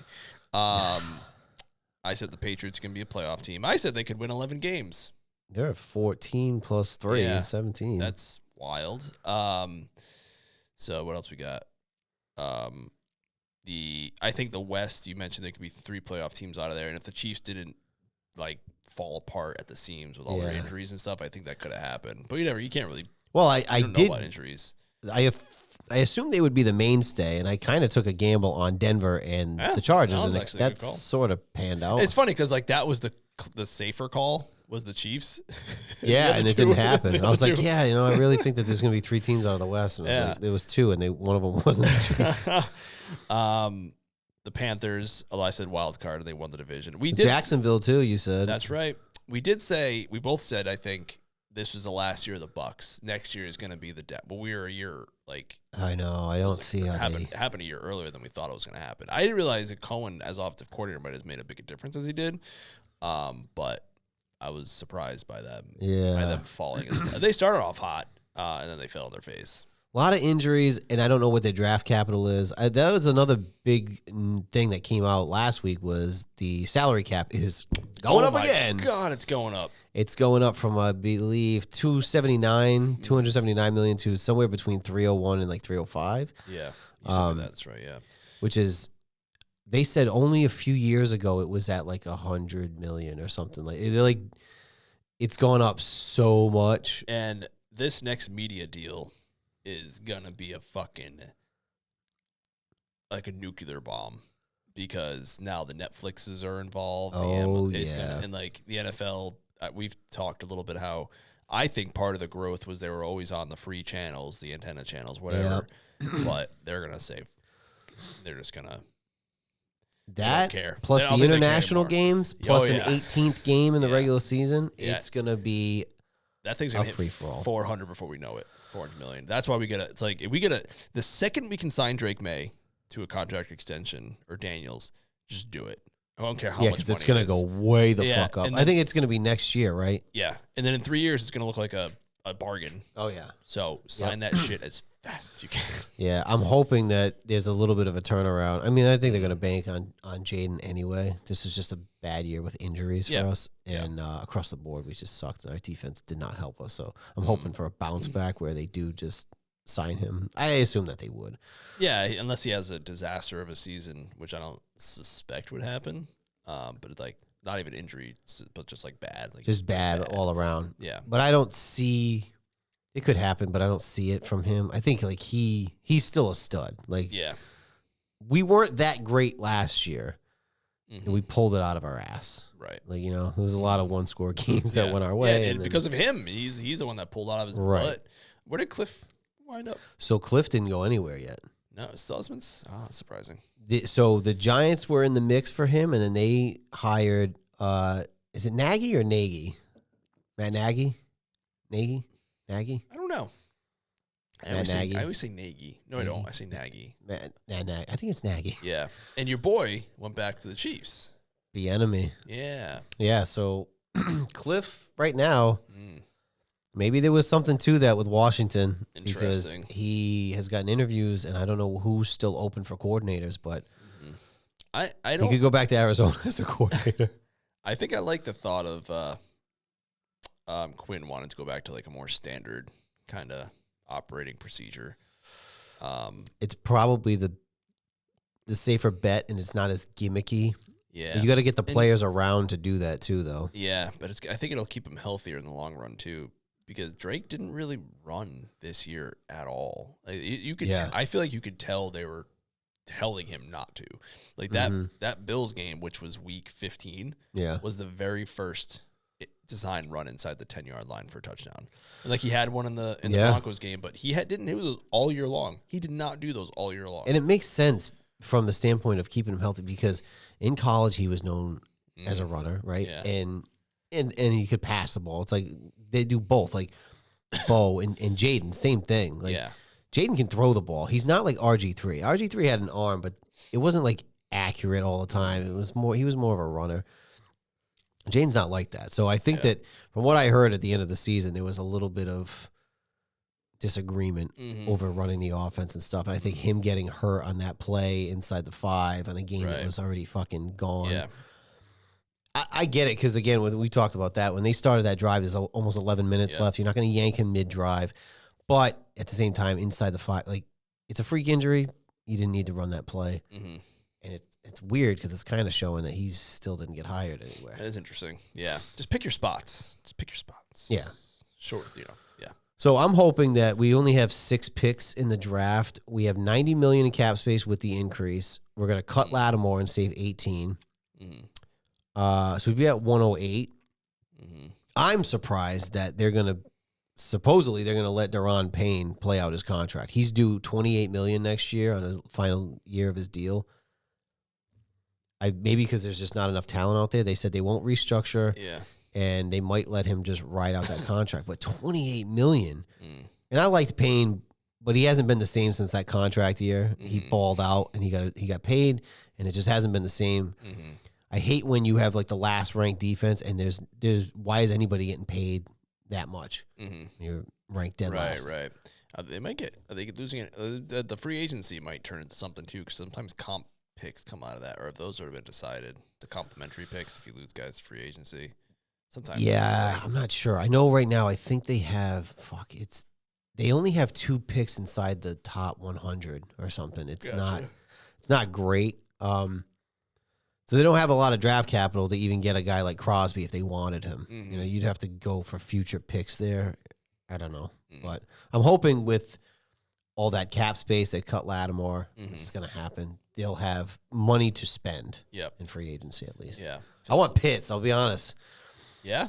Not a huge Kyle Pitts guy, but we need a tight end that can catch the fucking ball, because Ertz is not coming back. Bates is a good blocker. Sinnott hasn't really come along where they wanted him to yet. Yep.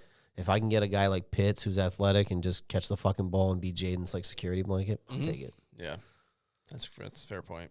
Yep. That's a sneaky need for us too, as tight end. Like, I know Hunter Henry's good, but they don't block, and they can get taken out of a game pretty easily. You got Hooper too, right? Yeah.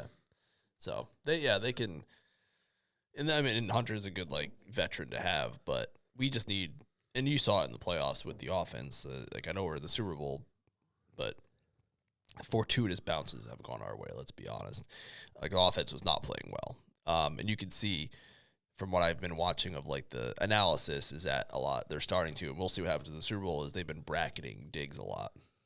On like especially on like third down, which that he was the blanket screwing and when he gets blocked, our wide receiver 2 is Booty, who has a great long ball catch, but he has like 30 receptions this year. Yeah, that's like our wide receiver 2, and he missed a couple of games, so you just see the lack of depth on the offensive like skill position players. And Henderson, who was like our home run hitter a couple times, he played like 4 snaps in the championship game, so he hasn't really done much. He hasn't been blocked. One of the big things come out of college with him is that he was a good run blocker. Or, I'm sorry, a pass protector, but he hasn't been. He's struggled. So I don't think they trust him. Because even early in the year, when Stevenson was having his fumble problems, people were like, "Oh, get him out of there." It's like, no, he can block like really well, and he's been doing it all year long. And he's had like ever since he came back from that toe injury, he's played like his best football ever. Yeah, I don't know if you remember on the flea flicker play, but he flea flicked it back, turned around, and like stood up a linebacker. It's crazy. Yeah. So you need guys that can do that. That's why we traded Jahan Dotson last year. Yeah, because they're like, he doesn't block as a receiver. Like, we need somebody who's going to be a little bit more physical. Yeah, exactly. And that was Holland's coming back was big because he blocks, but then he whiffed on a block on a screenplay too. So we just need that wide receiver 1. And if we're gonna lose, it's because our offense isn't gonna be able to produce in this game. And I think hopefully with the better weather, Drake's shoulders feeling better, we'll be able to make some things happen. But Seattle defenses. They're fast. That's what I remember from that 49ers game. I think we talked about it. that next episode was how fast they were. Yeah. Just getting to the ball. I think it's going to be a close game. I'm hoping so. I think it's going to be close. I'm hoping so. This whole season, playoff run especially, has been kind of like, yeah, we're in the playoffs. Let's get that wild card win. Yeah. Woo, here we go. What a season. Great job, guys. Great job. You're right. It's like Paul Rudd gift come to life. Then like, oh, the Texans, the defense is playing well. Stroud, we could take this. And then, oh, yeah, going to the championship game. And as soon as I saw that injury news, I was like, fucking. Yeah, you have to win. We have to win this game. We cannot lose to a backup quarterback who hasn't thrown the ball in 2 years. And I was like so stressed out, like leading up to that game. And also like my flight got canceled. Right. The house, the snow was falling. I was just like, I am not fun to be around leading up to that game. I don't know how you did last year. It's sad. I was happy to be there. It's sad, but it was kind of the same mentality. It was like, wow, we 12-5. Like, holy shit, we haven't done that. Oh, wild card win, nice. And then we knocked off the juggernaut in the NFC, which, I guess maybe it was between Philly and Detroit. But I was like... That was a 1 seed, right? They were the 1 seed. Yeah. Nobody picked us. Like, we knocked them off. We played fucking awesome that game. Yeah. Then we get to the championship game. I was like, oh... I wasn't even thinking Super Bowl because I was just thinking about being in the championship game because you don't want to look ahead. Sure. But then later on, when they got our asses kicked, I was like, wow, if we had won, we would have been in the Super Bowl. Like... Damn, that's crazy. Yeah. But you know what? Alex and I were talking about this too. I think with, that 5-year, stereotypical 5-year turnaround, right? Maybe is too long. But I also think that Washington and New England fucked up people's expectations. Like, 100%. You have 10 coaches fired. This fucking coordinator's still getting fired up until fucking last, like... What the fuck is going on? And then coordinators and other, skill position coaches getting fired. And it's like, I think that it just really, even maybe not this year because Washington failed, but like after last season, people like unrealistic expectation, right? Yep. And then New England kind of in year 2, new coach year 1, year 2 with the quarterback in the Super Bowl. It's like, not other teams can't base it off of that success, but should a turnaround take 5 years? Maybe not. Maybe that's being like a little bit too long of a turnaround. But like 1 to 2 years in the Super Bowl is also sort of unrealistic. It is completely unrealistic. I mean, things have to line up too because the last turnaround that was like this was the 1999 St. Louis Rams, who also coincidentally have the easiest schedule in the history of history, like literally the easiest ever. So things have to line up there. You still got to beat who's in front of you. You got to stay healthy. Although they lost their starting quarterback Trent Green in the preseason, Kurt Warner was their backup. Right. You got to stay healthy. And just the ball has to bounce the right way a couple times. Like the weather has to swoop in. Other teams have to get injured. Seeing it 2 years in a row. People are like, oh, we just gotta. And it's lightning in a bottle. Yeah, it really is. And the other thing about this Patriots team is, and you don't see this all the time. You sign free agents, and you're like, oh, forget like 2 of them hit, we'll be happy. Yeah, every single free agent hit. Even like Milton Williams, like Sports Illustrated gave us an F grade on Milton Williams. Yeah, because they thought he was like mooching off the other Eagles players, but he's been a freaking menace. Our Carlton Davis at cornerback, he's like a solid cornerback too. He's actually won the Super Bowl with Tampa Bay. Like people are like, oh, he's giving up pass interference, but he's not your CB1. He's your 2. That's how you want him to be. He'll make an interception. He'll have a pass interference. You just got to expect that. All Spillane in the middle, Landry who slowed down because of the knee, but like almost every single one hit. And then you have one really good draft. You're back in it. Yeah, baby. You got yourself a stew going. I think we hit. I think Campbell's been a very serviceable left tackle as a rookie. He's 23 years old. Do you think they're going to move him? I don't. No, because there's rumblings about potentially moving him to guard. Like, I don't. The people, if somebody else comes available. Yeah, they've mentioned the struggle he's had against is like the fast, like powerful. It's like here's who did he face in the playoffs? He faced what the hell is his name from the Chargers? He used to play for the Raiders. He's older, but he's like a Hall of Famer. Yeah. Why can't I think of his name? It's going to drive me crazy. And then Will Anderson from the Texans, first team All-Pro, faced him. And then the guy from the Broncos, he had one really bad missed tackle that he just missed a block on. Yeah. But he blanked him. He didn't have a single sack or, I don't think, pressure. But do you still think he's playing with not 100% from that injury? Yes, I do think so, because it's his right knee, which is his like plant Yeah. get around, and he's all athleticism. He's also 23. He's a rookie. Like he's got room to grow. He's played pretty solid. He's played a lot better than what we've had in the past. So I don't think they're going to move him. And if they do, it wouldn't be for like another 2 years or so. Yeah, unless somebody else became available. I just heard rumblings of it. Like it's just so hard to get left tackles. That it is. No one trades them. You know, they never hit free agency because we had to trade for Tunsil. Yeah, and I don't even that in my opinion, that was stupid of the Texans. They shouldn't have done that. Because people were complaining about Stroud getting rushed. They lost Look at tackle. That game. Yeah. Was brutal. Yeah. So I think we'll see how Campbell, because if you match him up to like other tackles, rookie tackles in like their rookie seasons, he's played pretty on par with them. Yep. So there's room to grow. I don't think he's 100% because his knee. And he's just got a good personality. He's just a good guy you want on your team. But yeah, we hit there, in my opinion, as a rookie left, because he's played. If he didn't hurt the knee, he would have been a 17-game starter. Yeah, which is hard to do. So yeah, you just gotta have one. If you get that one class, you just nail them all. You're just But I think you put it perfectly. It's lightning in a bottle. It is. There's a lot, and the seasons are so long. Mm-hmm. You know, unless you're like a well-oiled machine at some point, like the Chiefs. But look what the Chiefs have. You know, it just You know, you could be a well-oiled machine and still fall off because of whatever. Yeah, that's what makes the Patriots 20 years so insane. Is they never, except for that 1 year when Brady got hurt. They really didn't fall off. That was 11-5. 11-5. They just missed the playoffs because of. But you can see how fast with the Chiefs, how fast the wheels can fall off. Boom, and then your guy gets injured, which sucks. Right at the end of the year when you're already out of it. So that whole thing. So now who knows what's going to happen with the Chiefs? But the NFL, if you look at it, we just said it a few weeks ago. Every division winner was different except for one. The one you thought would be different. Because it's always been different. But the one, it is amazing. Like it's like so funny. The 1 year after 25 years, they're like 18 or something. Everyone else is a different winner. It's insane to think about. Mathematically, I don't know what the fuck the odds are of that. Yeah, not very great. But I mean, that's the reassuring thing is there's a little bit more parity in the league. Yep, which is good.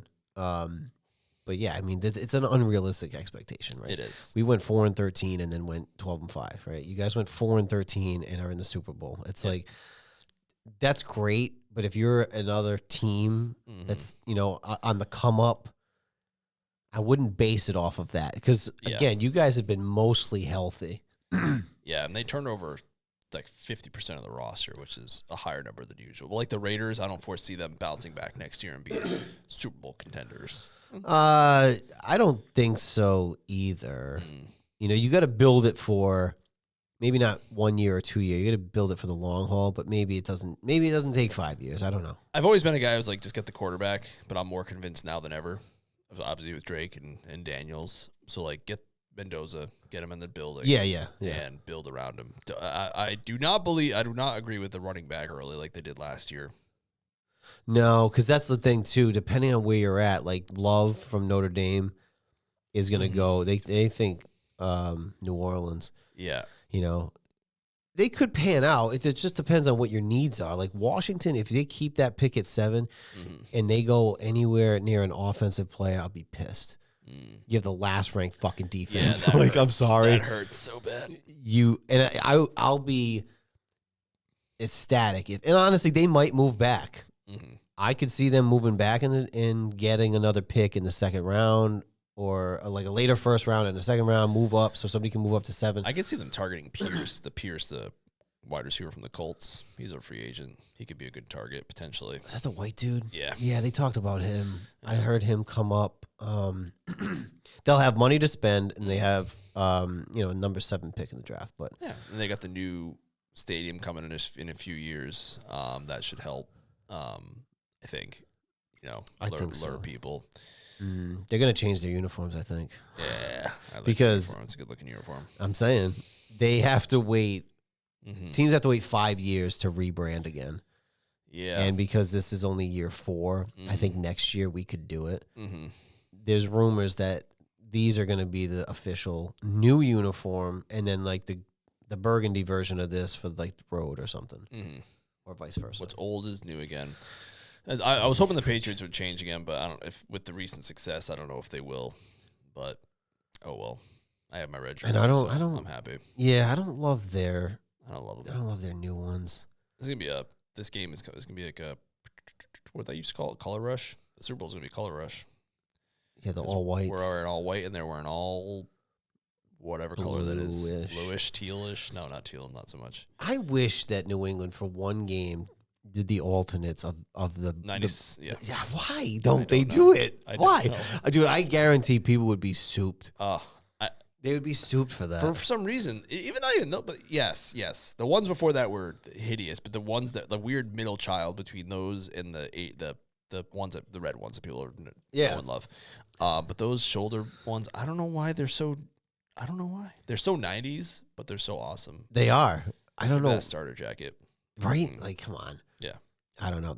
So I guess there's another rumor with Washington with the alternate that they might do the 70th anniversary ones. Okay. You know, with the dark burgundy with the spear and the feather. Those are my favorite. Or the spear. Mm-hmm. They posted something where there's a W and there's 2 spears, but no feathers because it's like Roman Empire. They're trying to use that as like a thing where they could use the spear, but no feather. Maybe make that. So if you did the spear on the logo, like this version of the helmet, right? Do the spear instead of the fucking W, right? Yep. With the stripes and everything on the same uniform. Yeah. I'm in. Yeah. Because I don't give a shit about the fucking name. Like, the name sucks. Everybody hates it. But at least if what you're seeing looks good, yeah, fine. Yeah, because like I can see that jersey and I know what it makes me think of. You can't change that. You can't change that. Like, you can't get in my head. I always said they should go to that spear one. I've always loved that one. I used to whenever I played Madden, I would change it to that one. That was good. They were. I liked them as like a novelty, but these are like this, and then the burgundy version of this is like this is our jersey for sure. I agree. I'm hoping they switch it. They're gonna wait another year to do it, but they're like pretty sold on probably doing it. You got the good vibes. Now it's time to do it and get rid of that fucking W. They do a spear, because they're like commander. They can make it work somehow. Spear, Roman Empire. They did that weird photo shoot where they had spears. I think they're like teasing it. But they had some logo on like their Twitter that had the W with like a column and then 2 spears. Okay. Yeah, just get rid of the W. The W sucks. Yeah. I fucking hate it. Yeah, just get it out of here. Give me some spears. I'm into Give me some Britney Spears. I don't know what the fuck we talked about as a recap, but I think we touched on coach moves, some 2025 stuff. Yeah. I'm hoping that we don't go and do the back-to-back game in London. That's all. That's just what I'm hoping for there. They are doing. I did see that stat very quickly about the 9 international games next year. Yeah. So either we're gonna get the 18th game and that's gonna be the international, or they're gonna keep it at 17 and every team is gonna get at least one international game every year. I don't know which one it's gonna be, but it's gonna be one of them. I don't hate the 9:30 game. I enjoy it, but I don't want it to be my team. No, yeah, it's nice to throw on the background, but I don't want to be committed to it. I know the Saints are doing the Paris game. You just don't know against who. Right. But they've been tapped with that. Yep. Washington could go to London because they're playing Jacksonville on the road. Yeah. And then they'd say, like, you stay out there like Minnesota did that. Yeah, you stay out there, and then you'd be the home team for another game. Yep.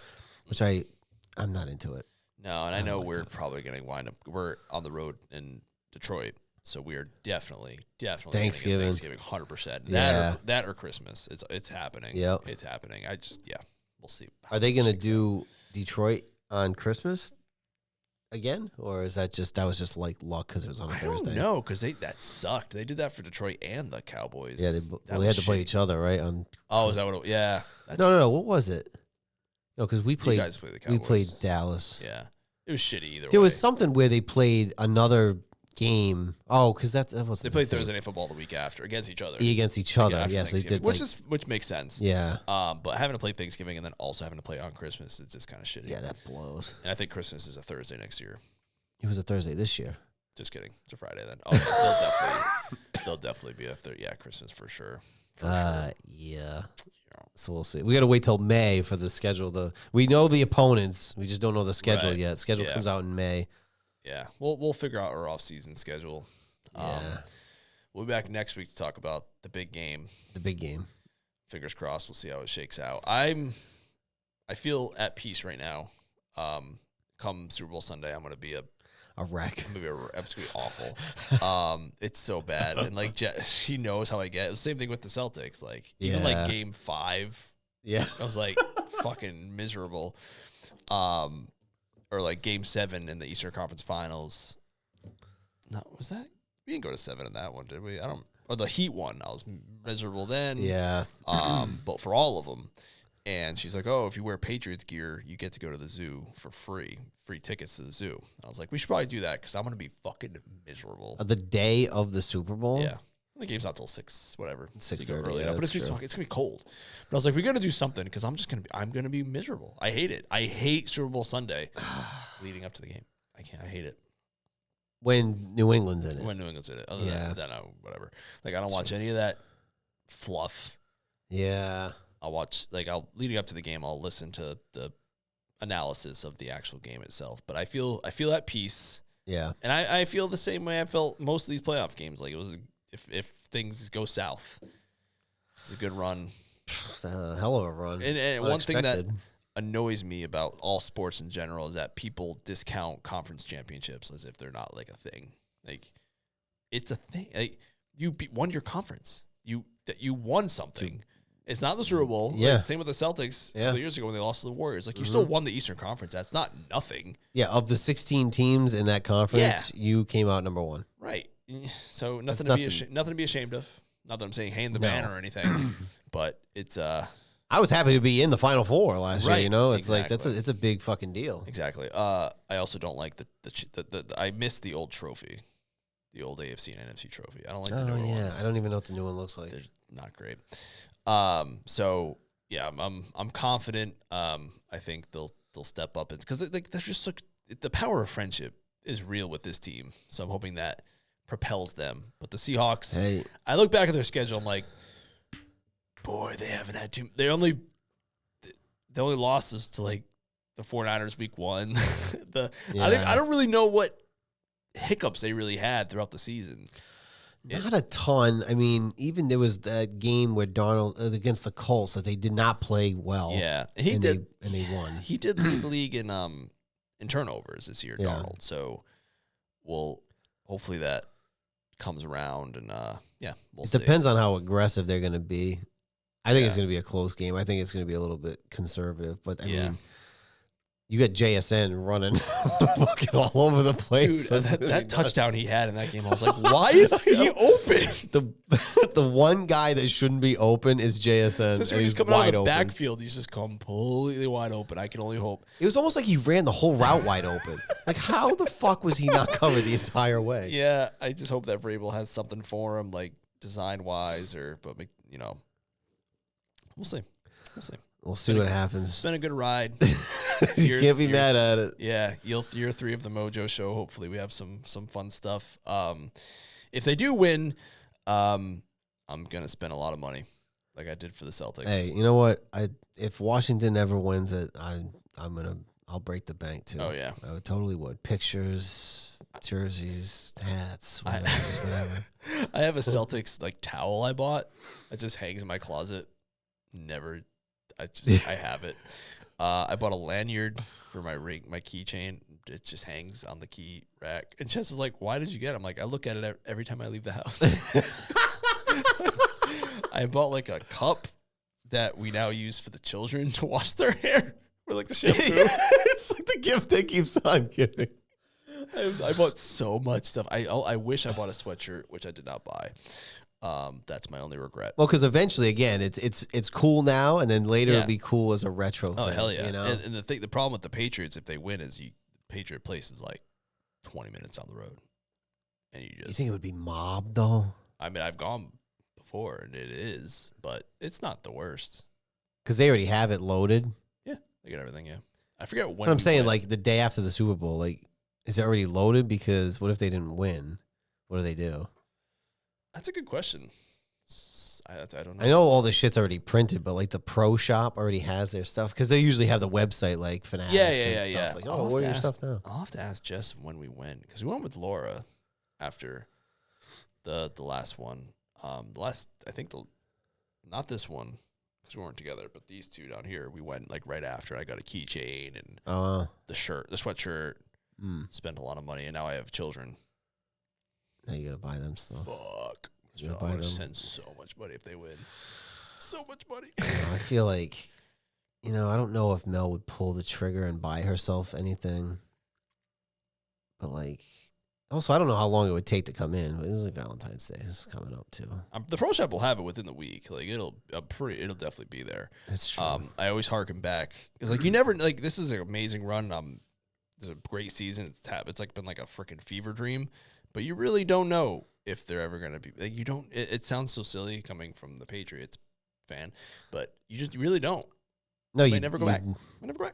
Listen, I bet you the 1991 Washington Redskins, that's, some people argue was the best team ever, right? Mm-hmm. Some people can argue that. I'm sure that they didn't think that 35 years they wouldn't be back. So you don't know. So, like, you really don't know. 2000, my parents went to the Super Bowl 36 against the Rams, and my dad I've told this story before, was trying to convince my mom to go because we had family somehow with that knew a family member of Wayne Huizinga, who was the owner for the Dolphins at the time. Yeah. 2 tickets, a lot of money. My dad had been a fan since 1960. Yeah. He had gone to the Super Bowl 2 times. 85, which was a magical run. Yeah. Lost by 1 million. And then 96, lost by 14. And so this is their third trip in, at that time, 41 years. And I remember him saying, he said to my mom, they might never go back. Which is such a true statement. It's true. But you don't know what the run, Yeah, he didn't know they'd go back 12 times after that. This is their 12th appearance total, isn't it? In the Super Bowl? How many they lost? They went 0-2, and then they 9 with Brady. They went to 9. So this is 12. Yeah. This is their 12th appearance. Mm-hmm. Yeah. Which is fucking nuts. It is nuts. They've been in like 20% of Super Bowls or something stupid. But it's all been in the last whatever years. Yeah, right. Yeah, since 2000 they've been to, most of them. But even 85 was like 85 and 96 were just like fun runs. Like, this is crazy. Well, that's kind of like how this year feels, right? Because it's a new team. You don't know where they're going to go from here. It seems like for us, it's like, again. Yep. But it's not like the Belichick-Brady thing, right? Maybe it is, but it's like a new, unexpected run this year. And every team has a story. So like 96, that was when Parcells was like out the door. Like leading up to the Super Bowl, people knew he was gone, which is it has to be so freaking awkward. Right. And then 85, that Bears team was 15-1. The only team they lost to that year was the Miami Dolphins. Yeah. And the Patriots beat the Miami Dolphins in the playoffs. Yeah. So, hey, sorry about it, Dan Marino. So they blocked that from happening. Yep. But yeah, and this team is just like the Drake May and Vrabel, like Vrabel being a previous player and stuff, and it's just been, this is crazy. They just get, like, even like the 10-game winning streak, you're just like, they just keep winning. Yes, they just keep winning. Right. And like even the game against the Raiders, that was week 1. So it was like extension of the preseason, stuff like that. Yeah. And then the loss to the Steelers, but it was like 5 turnovers and they lost by like 3 or something, right? Like 3, and one of the guys in the radio, the Patriots on Field, he's like, I just want them to go back out there and play again because like I feel like they could win if they played again. Yeah, right. And then the Bills lost. They're up 21-0. And they're missing Milton Williams and Spillane. And they still should have won that game. So it's just like the ball just keeps rolling. Right. Hey. Why not us? All the way to the Super Bowl. All the way. And like I said, power of friendship, baby. They're into it.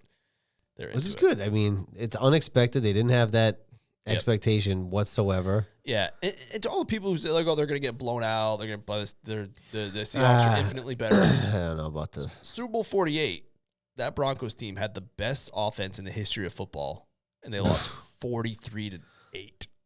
Yeah. So it doesn't fucking matter. No, I've heard a little bit about that too, and I don't buy it. Not in the Super Bowl. I don't buy it. Yeah, maybe back in the day, like in the 90s, a lot of the Super Bowls weren't close.